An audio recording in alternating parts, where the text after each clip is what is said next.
Kia ora guys, welcome back travelers, welcome back to Neva's Space. I'm your guide Neva, and today we're in part 2 of the video, how much cash to bring with you to New Zealand. So how much does it cost to actually enjoy yourself in Aotearoa, New Zealand? We're going to cover, like I said, how much cash to bring, and then we'll also cover, how to bring that cash. So by the end of the video, you'll have like a nice little expected budget outline for you of how much things cost and how much to bring with you. This is definitely something that I would have liked to have when I was in my 20s, when I went to Aotearoa, New Zealand, and I didn't budget properly. So I wish someone would have told me how much money to bring while I was there.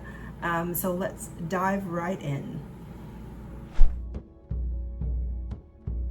So first things first, how much money you need to bring with you to your stay in Aotearoa, New Zealand actually depends on how long you're going to be there, which the recommended in my previous video is minimum 3 weeks, so a good 3 to 4 weeks, maybe add another week on there. And it also depends on what your travel style is. So are you a budget traveler? Are you a luxury traveler? Are you somewhere in between? Those things matter.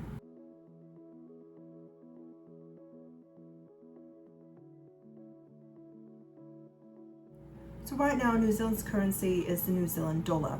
And as of now, it's about 60 cents to the US dollar. So currency exchange also matters. You're basically getting more bang for your buck.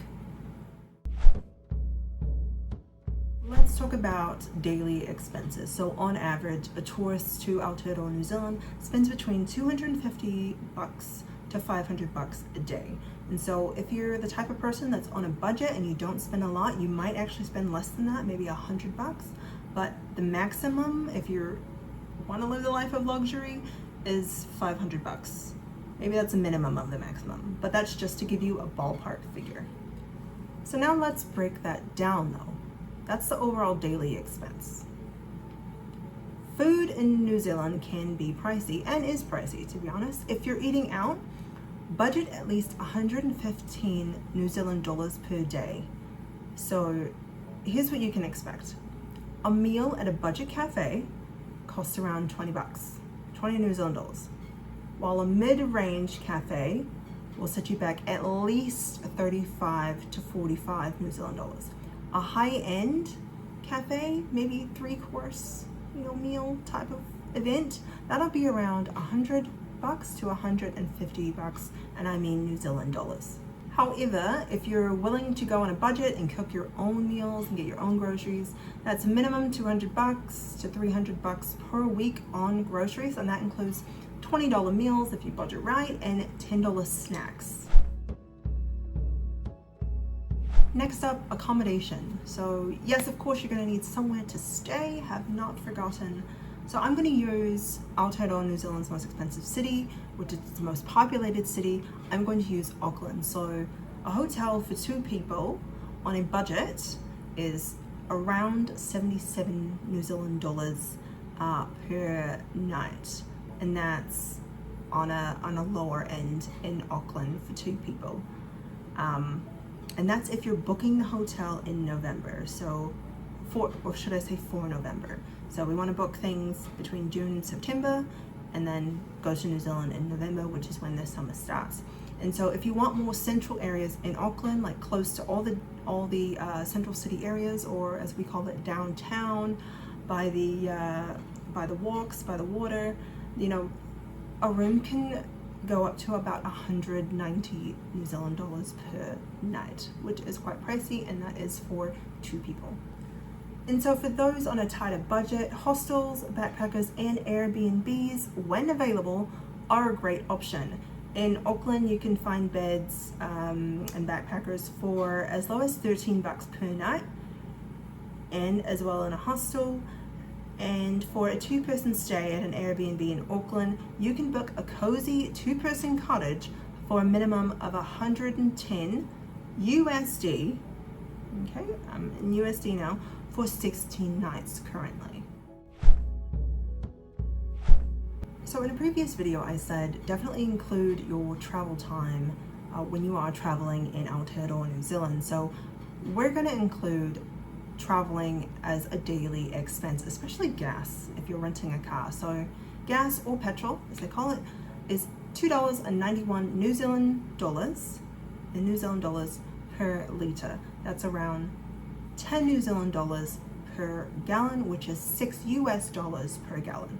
And so moving into car rentals for a week can cost around 883 New Zealand dollars, which is around $534 plus around a 2.2% transaction fee if you're using a credit card to book one.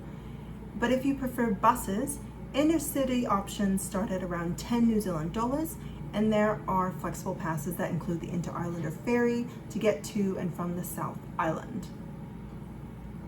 And so city buses are another affordable option. If you want to hop on, hop off the bus, say if you're in Auckland, it's around $2.50 per bus ride, and that's in New Zealand dollars.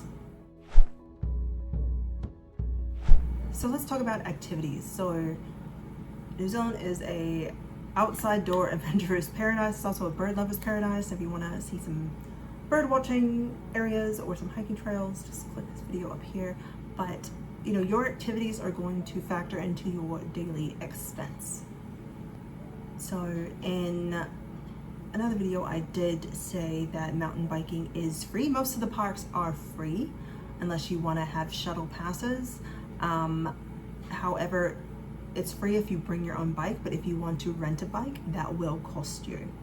So say if you want to do a guided city tour as in Auckland, or you wanted to go around Auckland, that can start at around 100 New Zealand dollars for the full day.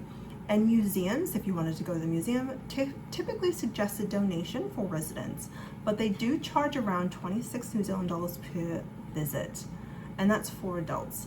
Camping is a budget-friendly option, and with campsites starting at around 15 New Zealand dollars per night for non-powered tents, that's actually a pretty good option. So New Zealand has actually some of the best trout fishing in the world. So if you're into fishing, hunting, a full season fishing license for the full summer season is around 270 New Zealand dollars. That doesn't include rods or anything like that, but that is the permit price that you will have to pay to fish and game. However, if you're just into hunting, say you're into pheasant hunting, that license is around, just looking at my notes, is around 26 bucks per day. However, hiking, if you want to hike, hiking's completely free, and so is bird watching. So what exactly is the best way to take money with you to Aotearoa, New Zealand? And I definitely have to say, one of the best ways is to use a mix of cash and card. Okay, the only reason why I say that is if you do cash, you can actually go to your bank, get a better exchange rate of changing it into the currency that you're going to, which is New Zealand dollars, before you get to the airport and before you hit a currency exchange. I'm all about getting better rates on things. It saves you money, and it saves me money in the long term. The next way, like I said, cards, you can use something called Wise, which is where you upload money to a bank account that they give you, and you have all your money on this one card, and you can use it all around the world. I'm not a sponsor for them. It's just a lot easier to keep your money in that one account, and you pay no foreign transaction fees or fees on specific ATMs. The third way for a card is actually using a credit card. So that way you have a mix of cash on hand or Wise, or you have a credit card. Make sure you use the credit card that has no foreign transaction fees. And that way you can check and track all of your purchases while you're using your card. So that way you don't go over budget. So if you made it this far, thank you so much. Now we get to the final part of the video, which is how much money should you actually bring with you to Aotearoa, New Zealand, depending on your length of stay. So I'm just going to use the month, so the 3-week to 4-week minimum stay. And if you're on a budget, the minimum amount you should have saved up for, and this does not include your flight, your ticket. The minimum amount you should save up is $4,000, and that is in USD. If you want to do more activities and have more of a, let's say, above budget experience, I suggest around maybe a minimum of 8,000 US dollars to save up. And if you want a luxury experience, the minimum amount is $16,000. I know it sounds like a lot, but if you want to do everything, you're gonna have to save up some funds for it. The whole month is worth it. Like it's worth it. It's an unbelievable trip. And let's say if you use a credit card and you have the money saved up and you don't go over budget, then you've racked up all those points as well. It's one part I wanted to put in there. Thank you so much guys for watching. I really appreciate it. If you like this video, hit that thumbs up and that subscribe button. It lets the algorithm know that you like me. And that was how much money that you need to save for your trip to Aotearoa, New Zealand. Definitely check out the channel for some more travel tips and stay tuned for my next video, which is going to break down accommodation costs and booking campsites, as well as quite possibly where to find travel deals so that you don't have to pay so much for the tickets, so you can save more for your trip. And just drop comments, questions down in the comment box below. I forgot to say, also check out some of these videos here or somewhere around the screen. Yeah, if you want to view what type of trails there are, if you want to view my previous video on how to get there. And just drop comments, questions down in the comment box below, and I will see you all in the next one. Thanks. Bye for now.